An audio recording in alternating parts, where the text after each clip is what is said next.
저희들이 사사기의 말씀에 도달해서 오늘 삼손의 이야기를 함께 읽게 되었습니다. 삼손의 이야기는 사사기 13장부터 16장에 이르기까지 4장에 걸쳐서 그의 인생의 역정이 쓰여져 있는데요. 우선 13장의 말씀에 보면 삼손을 소개하는 대목에서 그가 나실인이었다라고 그렇게 하는 장면이 나오고 있습니다. 나실인이라고 하는 게 어떤 사람이냐, 그 원어를 표현하면 그것은 거룩한 사람이라고 하는 그런 뜻이에요.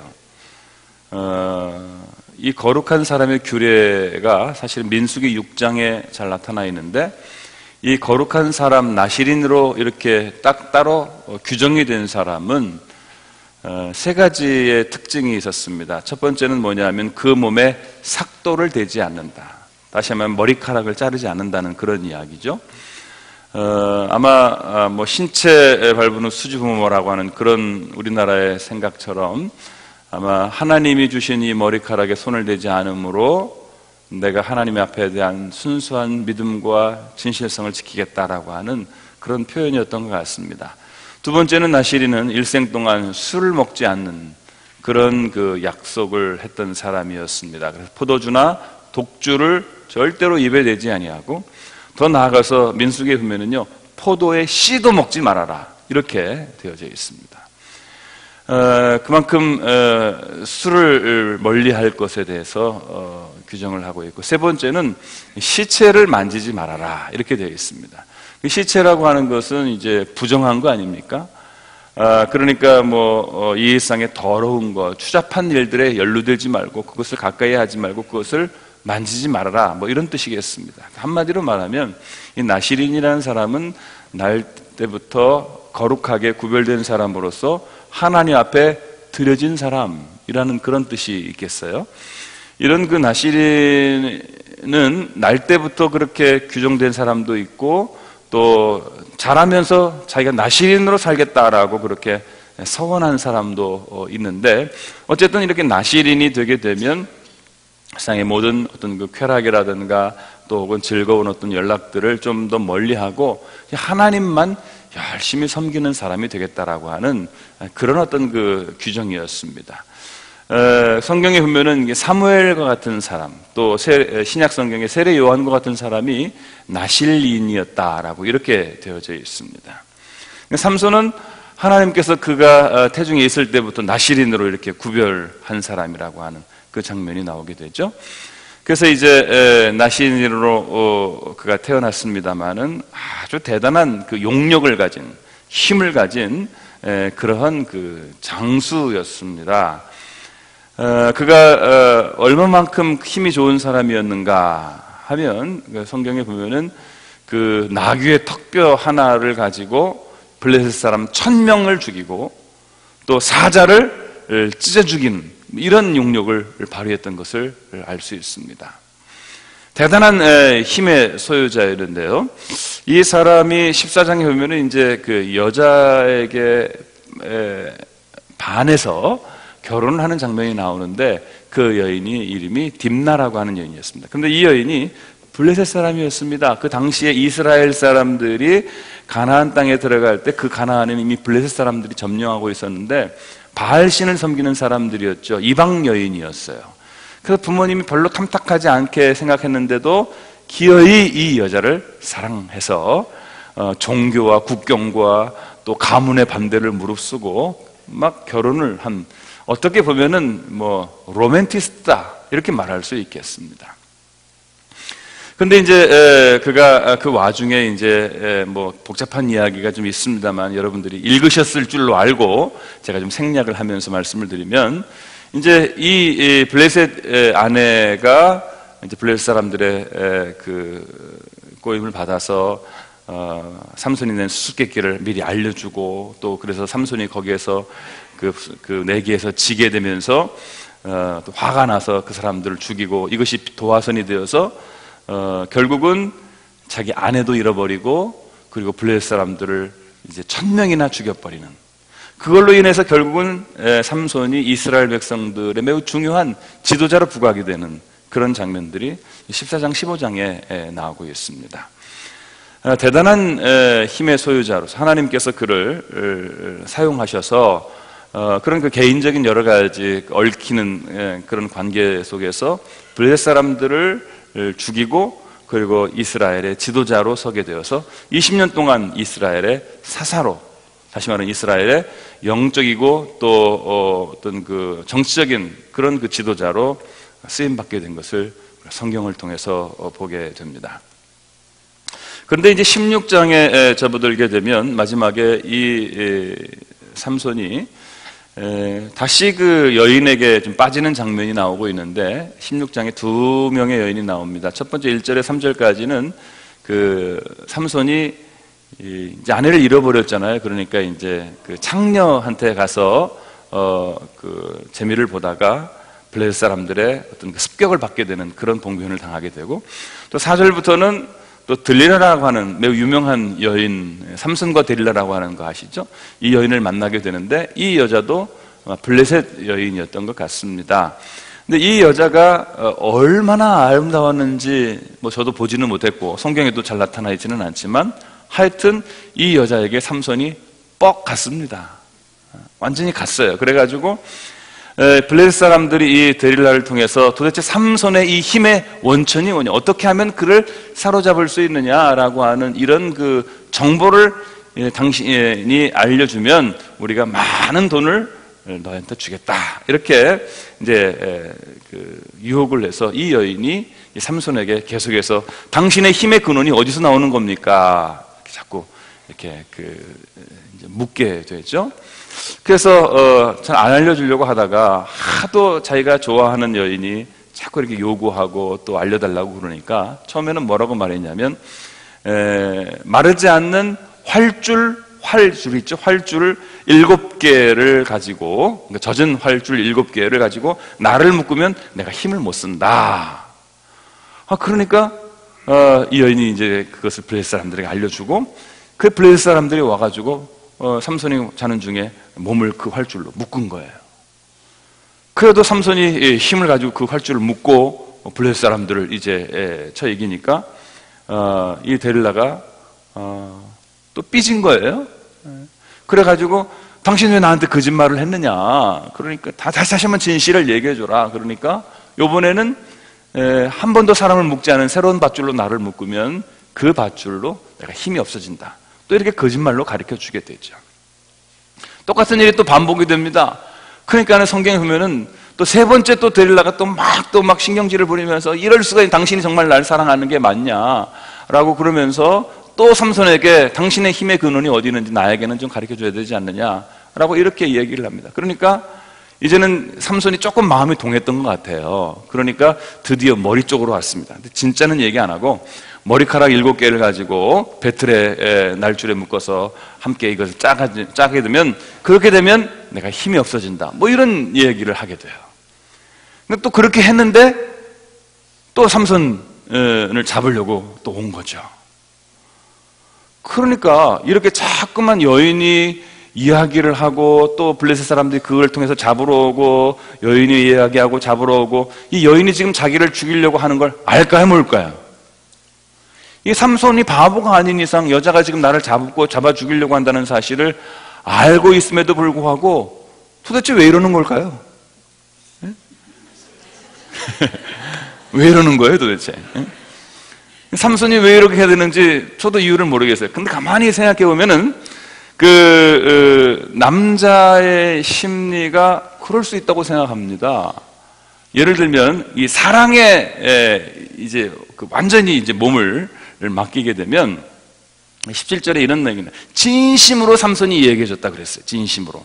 그래서 진심은 뭐냐면은 이 여인이 나를 속여서 나를 죽인다 할지라도 죽어도 내가 이 여인을 놓지 않으리라, 뭐 이런 진짜 로맨티스트죠. 제가 볼 때는 삼성이 아니라 삼손이 아주 뭐랄까요, 대단한 남성 호르몬이 있었던 것 같아요. 그러니까 힘도 장사고 뭐 대단한 어떤 기질을 가지고 있었던 사람이지만 그것 때문에 그가 그 여성에 대한 약점이 좀 컴플렉스가 좀 있지 않았나 하는 생각을 해보게 됩니다. 그러니까 자기가 사랑하는 아내에게 속임을 받아서 할 수 없이 그 아내를 이제 잊어버리게 되고 또 죽게 만들었던 그 과거를 생각하면 다시는 아마 그 여인을 잃어버리지 않고 싶어 했던 그 삼손의 심리적인 부분들도 작용을 했으리라고 생각을 합니다. 근데 아무리 그래도 그렇죠. 이 여자가 지금 자기를 속여서 자기를 죽이려고 하는 것을 알면서도 그 여인을 끊어내지 못하고 있는 이 삼손의 연약함을 우리는 참 바보스럽게 쳐다보지 않을 수가 없습니다. 그러나 여러분, 우리가 삼손이 자기를 죽이려고 하는 것을 다 알면서도 이 여인을 놓지 못하고 계속해서 그 여인 속에 계속해서 빠져들어가고 또 빠져들어가는 이런 현상을 우리가 어디서 많이 봤어요. 이런 현상이 우리의 삶 가운데서 자주 일어납니다. 어떤 일들입니까? 우리가요, 이 세상의 생활을 하면서 이것이 나쁜 것인 줄 알면서도 이것을 끊어버리지 못하고 자꾸만 그것 속으로 빨려 들어가고 빠져들어가게 되는 우리 자신을 발견하게 되지 않습니까? 예를 들어서 담배를 피워보신 분 계십니까? 담배를 처음 피울 때는 그 담배가 너무너무 쓰고 어지럽고 그리고 독해서 도대체 누가 이런 담배를 피우느냐 하겠지만 의외로 이 담배에 빠지는 사람이 많이 있어요. 이 담배가 빠지면 나중에 폐암에 걸리고 그리고 호흡기 질환에 자주 걸리게 되고 그리고 모든 병의 근원이 된다고 하는 사실 이미 요즘 다 알고 있어요. 그럼에도 불구하고 이 담배를 놓지 못하고 점점 거기에 빠져들어가면서 이거 끊어야 되는데 이러다가 내가 죽는데 하면서도 또 물고 돌아다니는 걸 보면은 이거는 삼손보다 더 답답한 사람이 아닐 수가 없어요. 내가 술을 줄여야 되는데 내가 왜 이렇게 술을 마시고 있지? 언젠가는 이 술을 끊으리라고 하면서 그런 의미에서 또 한 잔. 이렇게 하는 사람이 우리 주변에 얼마나 많냐 이 말이에요. 자기도 모르는 것에 자꾸만 나쁜 줄 알면서도 자기도 모르는 사이에 자꾸만 거기에 빠지고 있는 것을 볼 수 있습니다. 내가 이렇게 돈을 이렇게 투자를 하면 안 되는데 내가 여기에다 돈을 이렇게 쓰면 안 되는데 내가 왜 자꾸 여기다 돈을 쓰는 거지? 그 잘못된 투자죠. 잘못된 투자인 줄 알면서도 혹시나 하는 마음에 자꾸만 거기에서 빠져나오지 못하고 더 많은 돈을 갖다가 붓고 또 더 많은 돈을 갖다 부어서 나중에는 결국은 심각한 문제가 생기는 것처럼 뻔히 아는 문제에 우리가 자꾸 들어가게 되는 우리 자신을 발견하게 됩니다. 우리 그리스도인들이 예수를 믿고 다른 사람 미워해서는 안 된다, 사랑해야 된다라고 얘기하는 거 알지만 우리가 처음 볼 때 저 사람 참 얄밉고 저 사람 참 정이 안 간 중거 없이 미운 사람이 있어요. 그런 사람 보다가 그게 조금 더 시간이 지나면 나중에는 이제 꼴도 보기 싫어지고 더 나아가면 아주 그냥 좀 죽었으면 좋겠다라고 막 저주하고 싶은 정도까지 막 이르게 되고요. 그리고 정말 마음속에서부터 그렇게 살인을 저지르는 그런 대상이 생길 수가 있어요. 그럼 그 사람이 그렇게 나한테 철전지 원수고 그리고 못된 사람이냐? 꼭 그렇지만도 않아요. 근데 그런 점에서 보면 우리가 잘못된 것이라는 것을 알면서도 우리 자신도 모르게 점점점 빠져들어가는 것을 볼 수 있지 않습니까? 여러분 신앙생활도 어떻습니까? 주일날 한 주 빠지면 내가 이러면 안 되는데 예배 드려야 되는데 하다가 한 주 빠지면 이상하게 괜찮아요. 그 주일날 아침에 얼마나 시간이 널널하고 할 일이 많은지 몰라요. 그렇게 되다 보면은 또 한 주를 빠지고 그러다 보면 처음엔 내가 그러려고 그랬던 게 아닌데 나도 모르는 사이에 내 마음이 차가워지고 냉랭해지고 굳어지고 그리고 하나님 앞에 나가면 왠지 죄스럽고 부끄럽고 그래서 점점 신앙을 멀리하게 되는 그런 경향을 갖는 사람도 의외로 많은 것을 알 수 있습니다. 여러분 성경에 다윗이라는 사람 알지 않습니까? 다윗이 얼마나 훌륭한 신앙인이었습니까? 그 많은 시편을 쓰고 그 많은 신앙을 가지고 어려움을 이겼던 하나님께서 도우시고 역사하셨던 사람이었습니다만은 그가 밧세바라고 하는 여인을 만났을 때 이 여인을 차지하기 위해서 죄인 줄 충분히 알았어요. 정말 이게 못된 짓이고 나쁜 짓이라는 것을 충분히 알면서도 사리분별할 줄 알면서도 이 여인을 차지하기 위해서 그 남편을 교묘하게 죽이고 또 죽이려고 하는 이런 시도를 하게 되는 그런 장면들을 저희들이 보면서 그 죄에 대해서 자기도 모르게 자꾸만 노출되고 얽혀가고 그리고 거기에 더 깊숙이 들어가고 있는 그 가련하고도 얽매여져 있는 그런 인간의 모습을 저희들이 다윗을 통해서 보게 됩니다. 성경에는 이런 그 죄에 자기도 모르는 사이에 자꾸만 얽어매어져서 빠져들어가는 그 모습을 바울은 로마서 7장에서 저희들에게 이렇게 고백해 주었습니다. 여러분, 로마서 7장 18절 이하의 말씀 한번 찾아보시겠습니까? 로마서 7장 14절의 말씀에 보면 같이 한번 읽어보도록 하겠습니다. 로마서 7장 18절부터 24절 말씀까지 우리 교독으로 한번 읽어보도록 하겠습니다. 18절부터 24절입니다. 시작.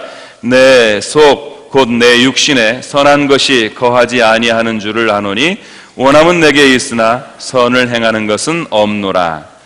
내가 원하는 바 선은 행하지 아니하고 도리어 원하지 아니하는 바 악을 행하는도다. 만일 내가 원하지 아니하는 그것을 하면 이를 행하는 자는 내가 아니요 내 속에 거하는 죄니라. 그러므로 내가 한 법을 깨달았노니 곧 선을 행하기 원하는 나에게 악이 함께 있는 것이로다. 내 속사람으로는 하나님의 법을 즐거워하되 내 지체 속에서 한 다른 법이 내 마음의 법과 싸워 내 지체 속에 있는 죄의 법으로 나를 사로잡는 것을 보는도다. 오라, 나는 곤고한 사람이로다. 이 사망의 몸에서 누가 나를 건져내랴. 아멘. 오늘 이 말씀을 보면은요, 내 마음에는 하나님을 원하고 하나님의 법을 따르고자 하는 원함이 있다 이 말이에요. 그런데 실제적으로 내 생활을 보면은 나는 악을 행하고 있는 거예요. 나는 이러지 말아야 되겠다고 생각을 하는데 실제로 이러고 있는 거예요. 그러면 내가 이것을 하는 것은 도대체 누가 하는 걸까라고 바울은 고민하면서 그것은 내 속에 있는 죄가 이것을 하게 한다 이렇게 말하고 있습니다. 그러면서 내가 원하는 바 하나님의 법은 행하지 아니하고 도리어 원치 않는 바 이 죄의 법을 내가 따르노니 오라, 나는 곤고한 사람이로다. 이 사망의 늪에서, 사망의 몸에서 누가 나를 건져낼까? 나는 이미 어디에 얽매여 있고 어디에 빠져 있다 이 말이에요. 빠져나오려고 하면 할수록 나는 더 깊이 들어가는 것과 같다라고 그렇게 고백해 주고 있습니다. 여러분, 이 삼손이 이 어려움들을 이기고 그리고 단호하게 이 유혹을 끊고 이 여인을 내쳐버리고 그리고 자신의 중심을 찾고 믿음을 지켰어야 됐지만 이 욕망의 잘못과 결말을 알면서도 삼손은 그곳으로 자꾸만 빠져들어가고 또 빠져들어가고 또 빠져들어가다가 결국은 이제 마지막에 이 여인에게 자기의 진실을 이야기하고 있는 것을 볼 수 있습니다. 이 사사기 16장 17절인가에 보면은 삼손이 진심으로 이 들릴라에게 자기의 약점을 가르쳐 줍니다. 나는 나실인으로서 머리에 삭도를 대지 않는다. 내 힘의 원천은 바로 이 삭도를 대지 않는 내 머리에서 나오는 것이다. 그러므로 만일 누가 내 몸에 삭도를 대어서 내 머리를 자르면 나는 다른 사람과 똑같이 되어서 힘이 없어지게 될 것이다. 삼손이 왜 이런 진심을 들릴라라고 하는 여인에게 가르쳐 주었을까요? 첫째는 너무 사랑해서 그랬을지도 모르겠어요. 너무 좋아서 설마 이 여자가 나를 배신하겠느냐 라고 하는 생각이었죠. 누가 사람을 잡아요? 설마 이 여인이 나를 팔아넘기겠냐, 배신하겠냐. 설마가 잡는 거예요. 설마 내가 이런다고 그래서 문제가 생기겠느냐, 설마 내가 지겠느냐, 설마 내가 넘어지겠느냐, 설마 내가 죄를 짓겠느냐, 설마 내가 죽겠느냐, 설마 이 여인이 나를 배신. 두 번째는 뭐냐면 이 여인이 나를 배신한다 할지라도 나는 힘이 있어서 얼마든지 이 모든 어려움들을 극복할 수 있다라고 하는 자신감, 교만이 그에게 있었던 거죠. 문제를 너무 가볍게 본 겁니다. 그리고 이것을 내가 충분히 다룰 수 있고 해결할 수 있고 극복할 수 있다고 하는 자신감이 그에게 있었어요. 항상 일을 그르칠 때는 이런 것들이 함께 작용을 합니다. 설마 그렇게 되겠냐? 진짜 설마예요. 진짜예요. 나 이거 충분히 컨트롤할 수 있다. 컨트롤할 수 없게 돼요. 지금은 그렇게 될 것처럼 보이지만은 앞으로 이렇게 시간이 지나면 그게 잘 안 됩니다. 생각처럼. 사람의 생각처럼 되면 얼마나 좋겠어요? 결국은 이런 문제들 때문에 삼손은 결국 이제 들릴라가 정보를 주고 블레셋 사람들이 몰려와서 머리를 깎고 그리고 그를 잡아다가 옥에 가두고 그리고 두 눈을 뽑아버렸어요. 장님이 되게 해버리고 만 것이죠. 그리고 노예처럼 굴리고 그리고 광대처럼 재주를 피우도록 그렇게 만들었던 것을 알 수 있습니다. 참 비참하고 비극적인 최후라고 하지 않을 수 없습니다. 저는 이 삼손의 이야기를 13장부터 쭉 읽으면서 삼손의 스토리에는 인생의 굴곡이 담겨져 있다고 생각을 합니다. 여러분의 인생은 어떻습니까? 인생에는요, 이렇게 업 앤 다운이 있습니다. 올라갈 때가 있고 내려갈 때가 있고 잘 될 때가 있고 못 될 때가 있고 풀릴 때가 있는 것처럼 보이면 또 막힐 때가 있고 얽힐 때가 있고 이렇게 항상 됐다가 안 됐다가 됐다가 안 됐다가 하는 게 있는 것 같아요. 근데 삼손의 경우를 보면은요, 삼손이 잘 될 때는 언제였느냐 하면은요, 그가 나시린으로서 하나님 말씀 안에서 은혜 안에서 살아갈 때 그는 괜찮은 인생을 살아갔어요. 그러나 그가 딥나라고 하는 이방 여인을 맞이한 때부터 그의 인생에 혼란이 오기 시작했습니다. 거기에 배신, 자기의 첫 번째 부인도 들릴라와 똑같이 블레셋 사람과 내통을 해서 자기를 곤경에 빠뜨리고 배신을 하는 그런 장면이 나와요. 그러니까 자기의 육신대로 자기의 욕망대로 그가 선택하며 살아갈 때는 항상 거기에 배신이 찾아왔고 그리고 음모가 찾아왔고 거기에 살인이 있었습니다. 그리고 자기 아내를 잃어버리는 불행을 결국 겪게 되는 것을 볼 수 있습니다. 그리고 그것을 이제 다시 하나님 주신 힘으로 극복하고 이겨냈을 때 그가 이스라엘의 사사가 되었고요. 그리고 그런 것들을 감당하다가도 또다시 그 욕망을 견디지 못해서 그 기생에게 찾아갔을 때 다시 습격을 받게 되고 또 이 들릴라라고 하는 여인에게 갔을 때 이 여인으로부터 또 다른 배신과 그리고 음모를 경험하게 되고 그리고 그 인생이 완전히 나락으로 빠지게 되는 것을 볼 수 있습니다. 이렇게 음모한 그 배신으로 얼룩진 삼손의 그런 어떤 삶을 보게 되면 이게 하나님께서 그를 높이 세워서 이스라엘의 지도자로 세우시기도 했지만 수많은 사람들을 때려 죽이고 전쟁의 영웅으로 부상하기도 했지만 또 다른 한순간 한없는 나락으로 빠져들어가는 그런 인생의 굴곡을 그가 겪게 되는 것을 보면서 하나님을 의지하고 믿는 사람으로 그가 살았을 때에는 올라갔지만 그러나 자기의 욕망대로 그리고 세상의 죄를 놓지 못하고 살아갈 때는 자신도 모르는 사이에 나락으로 떨어지게 되는 것을 우리가 성경을 통해서 보게 됩니다. 우리는 이 삼손의 이야기를 들으면서 매우 중요한 교훈을 깨달아야 돼요. 내가 올라가는 것은 내 능력으로 올라가는 게 아니라 내가 하나님의 말씀을 지키고 하나님께서 하라고 하신 것을 지킬 때에 하나님이 나를 높여주시는 거예요. 아멘입니까? 다시 제가 말씀드릴게요. 우리가 인생에서 올라갈 때에는요, 우리가 하나님의 말씀을 지키고 내가 힘들고 어려워도 그 뜻대로 살아가려고 할 때에 하나님은 우리를 높여주시는 것입니다. 내가 올라가는 게 아니에요. 그러나 내가 잘 되는 줄 알고 내 마음대로 행하고 내 뜻대로 행하고 내 욕심대로 행하게 되면 나는 그것 때문에 오히려 실패하게 되고 배신을 당하게 되고 세상에서 넘어지게 되면서 자칫하면 그 땅으로 그리고 땅 밑으로 나락으로 떨어지게 돼버리고 마는 것이에요. 이것이 삼손의 인생이 저희들에게 가르쳐주는 매우 중요한 교훈입니다. 여러분, 삼손이 삭도를 몸에 대지 않고 그리고 머리카락을 자르지 않는 사람이었기 때문에 하나님께서 그의 머리카락을 통해서 그에게 능력을 부으셨다는 사실을 여러분 어떻게 생각하십니까? 우연의 일치라고 보십니까? 저는 이것을 우연의 일치라고 보지 않습니다. 이게 하나님의 섭리예요. 너희가 하나님을 위해서 만일 하지 않을 수 있는 것이 있다면, 너희가 만일 하나님을 위해서 술을 마실 수 있지만 술을 안 마시고 머리를 자를 수 있지만 머리를 자르지 않고 불편하지만 그 어려움들을 감수하면서 하나님의 말씀 뜻대로 너희들이 살아가게 되면 그것이 너희들에게 불편하고 너희들에게 힘들고 너희들에게 그것이 매우 어려운 일일 것처럼 보이지만은 그러나 그 일들을 통해서 하나님 말씀을 지키는 것들을 통해서 하나님의 능력이 그것을 통해서 너희들에게 찾아오게 될 것이라고 하는 그런 말씀이에요. 대단히 중요한 말씀입니다.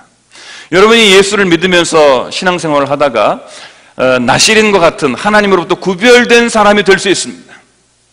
매우 불편한 일입니다. 목사가 되는 거, 장로님이 되는 거, 권사님이, 우리가 지난주에 선임했지만 권사님이 되는 거, 그리고 또 집사님이 되는 거, 또 내가 크리스찬이라고 하는 이름을 받게 되는 거, 내 교회 다니는 사람이라고 하는 이름을 받게 되는 거, 이거 다 불편한 일이죠.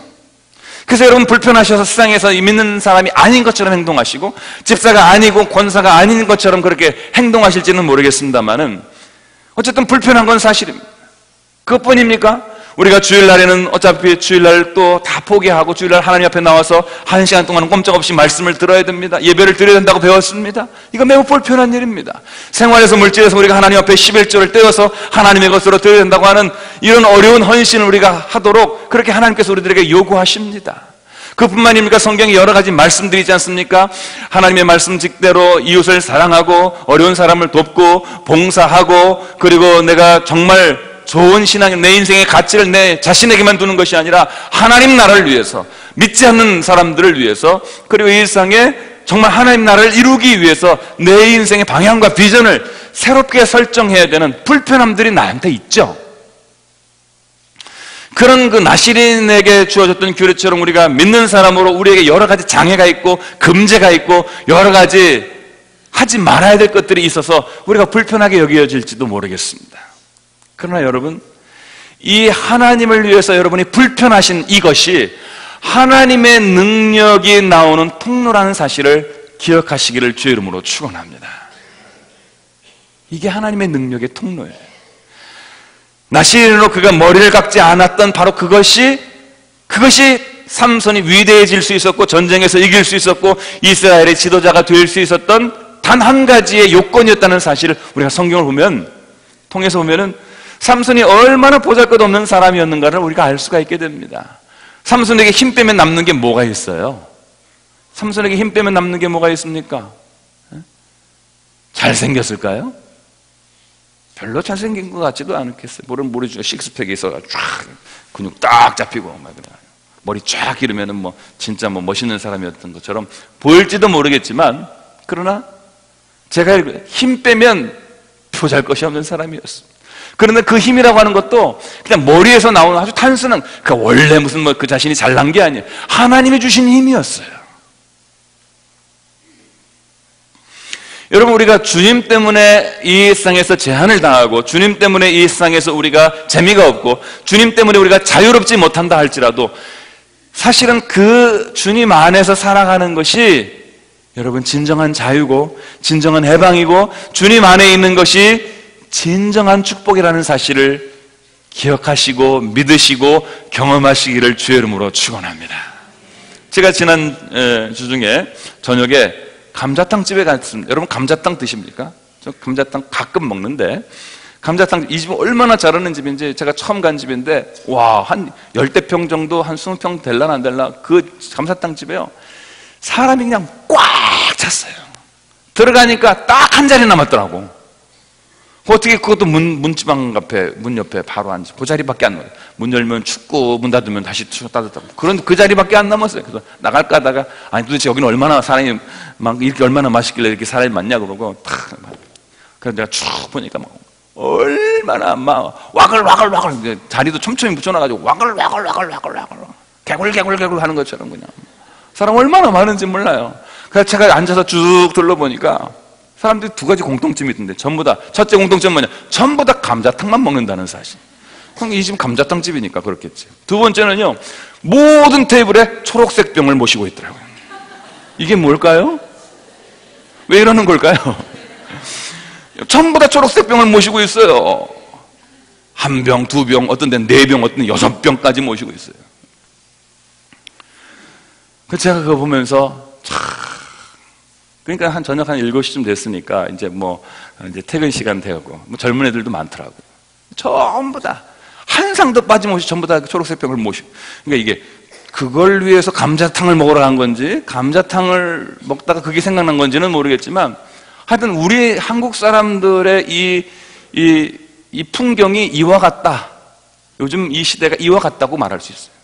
전부 다 저녁이 되면은 전부 다 술 하나 갖다 놓고 시작하는 거예요. 제가 그거 보면서요, 안 먹는 사람은 나밖에 없네. 그래서 제 마음속에 이런 생각이, 살짝 부러운 생각이 잠깐 들기도 했어요. 하루 종일 일 마치고 저녁 먹으면서 반주 한 잔 딱, 기분이 알딸딸해가지고 집에 들어가면은 아무 피로가 풀릴 것 같다는 생각도 잠시 안 드는 건 아니에요. 그럼 워낙 제가 술을 마셨던 사람도 아니고 하나도 부럽지 않은데, 정말 제가 술을 마시지 못하는, 안 마시는 것도 있지만 이제는 마시지도 못하는 그런 상황에서 어떻게 보면 나시름과 같이 금제를 당한 사람이라고 할 수도 있겠죠. 그러나 그런 금제를 당하고 마시지 않는 것이 오히려 저한테는요, 그게 기쁨이고, 그게 건강이고, 그게 행복이고. 그래서 물어보고 싶은데, 밥 먹으면서 같이 먹으면 소화가 잘 되나요? 아니, 난 그게 진짜 물어보고 싶어. 그냥 먹을 때 하고 이거 같이 먹을 때 하고 소화가 어떻게 돼요? 아시는 분 있으면 가만히 있어보자. 누가 잘하려나 한번 물어봐. 어디가 소화가 잘 될까? 이게 먹으면 소화가 잘 돼서 같이 먹나? 참 분명히 뭔가 이유가 있을 것 같아요. 그런데 여러분, 우리가 하나님을 위해서 하지 못하는 것이 있을 수 있습니다. 주님 때문에 내가 지키고 있는 것이 있을 수 있어요. 그게 불편하고 힘들고, 때로는 그것이 짜증이 나고, 때로는 그것이 다른 사람들을 보기에 창피하게 보일 수도 있을지 모르겠습니다만은, 그러나 삼손의 용력이 머리칼에서 나온 것처럼, 삭돌되지 못한 머리에서 나온 것처럼, 우리의 그리스도인의 능력은요, 사실은 그 거룩성에서 나오는 겁니다. 세상이 다 하는 것을 내가 주님을 위해서 하지 않을 때, 아니 내가 주님을 위해서 이것을 해야 된다고 여기면서 부담스럽고 힘들고 어렵지만 그것을 감당할 때 하나님은 거기에서 믿음의 능력을 주시고, 세상을 이기는 능력을 주시고요, 우리가 세상을 감당할 수 있는 능력을 우리들에게 주시는 줄로 믿습니다. 저는 오늘 성경 말씀에 여러 내용이 있었습니다만, 마지막 말씀을 제가 오늘 본문으로 삼은 이유가 있습니다. 그것은 삼손이 그 마지막을 아주 멋지고 화려하게 장식했기 때문에 그렇습니다. 삼손이 그 감옥에서 눈을 뽑히고, 그리고 모든 사방이 캄캄해진 상황 가운데서 자기 신세를 한탄하면서, 자기가 그렇게 많은 사람들을 때려 죽이고 수많은 사람들의 지도자로서 추앙을 받고 인정과 존경을 받으면서 살았던 그가 이제는 감옥의 장님으로 노예살이를 하고 다른 사람의 조롱과 손가락질을 받는 처지가 된 것을 보면서 삼손이 얼마나 자기 비애를 느꼈을까 하는 생각을 해봅니다. 도대체 내가 왜 이렇게 되었을까라고 하는 그런 고민을 하지 않았을까요? 그러면 자기 인생을 돌이켜보았을 때 자기가 끝없이 욕망에 사로잡혀서 나시린이었음에도 불구하고 자기가 욕망에 사로잡혀서 하나님의 뜻을 저버리고 자기의 힘만 믿고 교만하게 행하고 그리고 성질을 부리고 욕심대로 행하다가 여기까지 이르게 되었던 거예요. 끝까지 이 데릴라를 놓지 못하고 끝까지 그를 붙들고 있다가 배신을 당하고 이렇게 비참한 처지에 놓인 그 자신을 바라보면서 삼손은 마지막에 중요한 결정을 하게 되는 것을 알 수 있습니다. 그게 뭐냐? 내가 죽어야 이 모든 억눌림과 문제가 해방된다라고 하는 그런 그 매우 중요한 그 십자가의 도리를 삼손이 오늘 성경에서 저희들에게 가르쳐주고 있어요. 30절 말씀 같이 한번 읽어보겠습니까? 여러분 사사기 우리 16장 30절 말씀 같이 한번 보겠습니다. 사사기 16장 30절 말씀 같이 한번 읽겠습니다. 시작.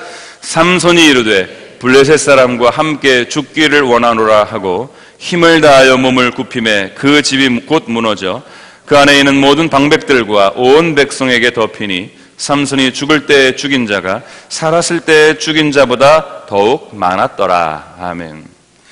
결국 저는 삼손의 이 이야기가 자기를 극복하지 못하고 자기의 욕망과 자기의 죄를 극복하지 못하고 살았던 이 사람이 마지막에는 이 모든 것들을 극복하고 자기 자신을 던졌을 때, 자포자기가 아니라 자기 포기를 할 수 있었을 때, 자기를 담대하게 포기하고 자기가 누릴 수 있는 것, 자기가 할 수 있는 것, 자기가 즐거울 수 있는 것, 자기가 좋아하는 것, 그런 것들을 과감하게 내려놓을 수 있었을 때 성경은 뭐라고 말하냐면요, 그가 살았을 때 그가 죽인 자보다 그가 자기를 포기하고 죽음으로 말미암아 그 블레셋 사람들을 죽인 자의 숫자가 훨씬 더 많았더라고 이렇게 얘기하고 있습니다. 이게 무슨 이야기입니까? 여러분, 이 말씀을요 영적으로 좀 이해하시고 깨달으실 수 있게 되기를 바라요. 우리가 이 세상에서 내 힘으로, 내 능력으로 내가 잘난 줄 알고 뛰어다니면서 한 그 많은 일들이 있을 수 있지만, 그러나 삼손처럼 자기를 포기하고 자기의 것을 내려놓고 일을 하게 되면 그 아무 일도 아닌 것처럼 보이죠. 무슨 일을 할 수 있겠나 생각이 되겠지만, 그러나 그가 자기를 포기하면서 한 일이 그가 자기를 살려가면서 한 일보다 훨씬 더 위대한 일을 했더라. 오늘 성경은 그렇게 저희들에게 말해주고 있는 것입니다. 저희들이 사순절을 지내고 있습니다. 예수 그리스도의 십자가를 묵상하는 그런 절기입니다만, 예수님의 십자가는 저희들에게 무엇을 가르쳐주고 있습니까? 예수님께서는 겟세마네 동산에서 할 수만 있다면 이 잔을 내게서 지나가게 해달라고 그렇게 기도하셨습니다. 자기를 포기하지 않고도 이 문제를 해결하고 이 어려움을 극복해 나갈 수 있는 길은 없겠는지를 물으셨던 거죠. 그러나 하나님은 침묵하셨습니다. 하나님은 안 된다고 말씀하신 거예요. 그래서 예수님이 십자가를 지셨고, 예수님께서 십자가를 지시고, 그리고 정말 무기력하고 무능하게 그 십자가에서 그냥 죽으신 것처럼 보였지만, 예수님의 그 십자가를 통해서 하나님의 그 위대한 구원의 역사가 일어나게 되었다고 하는 사실, 예수님이 살아계신 3년 동안 수많은 사람들의 병자를 고치고 하나님 말씀을 가르치고 그리고 전도해보려고 복음을 증거해서 사람들을 바꿔보려고 노력하였지만, 그러나 예수님이 십자가에서 죽으심으로 말미암아 그 이스라엘의 몇몇 사람들만 구원했던 그 생애의 모든 일보다 비교할 수 없는 엄청난 인류 구원의 위대한 사역을 예수님의 십자가를 통해서 이루신 것을 여러분 믿으시기 바랍니다. 예수님이 자기를 과감하게 포기하셨을 때 결국은 이 모든 역사가 이루어졌다라고 하는 사실. 오늘 우리가 일상에서 조금 더 갖기 위해서, 조금 더 누려보기 위해서, 조금 더 올라가기 위해서 놓지 못하고 있는 많은 것들이 있을 수 있습니다. 근데 오히려 그것 때문에 더 우리가 힘들고 더 괴롭고 더 아프고 더 상처가 나는 건 아니겠습니까? 오늘 이 삼손이 마지막에 인생의 결론으로 저희들에게 보여주고 있는 이 자기를 포기하는, 자기가 즐거워하고 자기가 좋아하는 것, 자기가 누리던 것들을 좀 내려놓는, 그렇게 되면 하나님은 우리의 힘으로 우리의 능력으로 하던 것보다 훨씬 더 많은 역사를 나를 통해서 이루어 줄 것이라는 사실, 그것을 성경은 저희들에게 가르쳐주고 있습니다. 예수님께서 십자가에 죽으셔서 비참하게 피 흘리셔서 사람들의 조롱 가운데서 숨지셨지만 그분은 3일 만에 부활하셨습니다. 그리고 모든 입으로 예수를 주라 시인하고 모든 사람의 무릎을 예수의 이름 앞에 꿇게 하셔서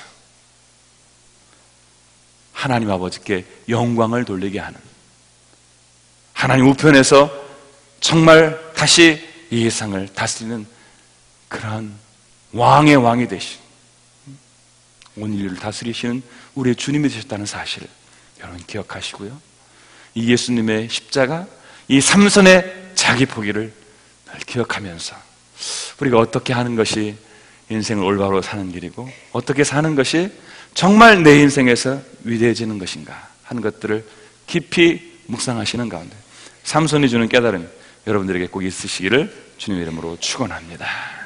기도하겠습니다. 자비로우신 아버지 하나님, 감사합니다. 오늘 삼손의 이야기를 통해서 우리가 누리고 즐거워하고 끝까지 가지려고 노력하고 놓지 못해서 힘들어하는 많은 것들이 정말 포기될 때에 놀랍고 위대한 역사가 나타나게 되는 것을 저희들이 배우게 되었습니다. 주님, 이 말씀 마음에 새기고 삼손처럼, 예수님처럼 저희들도 내려놓을 것은 내려놓게 해주시고 포기할 것은 포기할 수 있도록 하나님 우리에게 지혜로운 영을 더하여 주시옵소서, 믿음의 영을 부어 주시옵소서, 담대함을 주시옵소서, 하나님이 이루시는 위대한 능력과 축복과 권세를 누리며 살아가도록 역사해 주시옵소서. 예수님 이름으로 축복하며 기도 올리옵나이다. 아멘.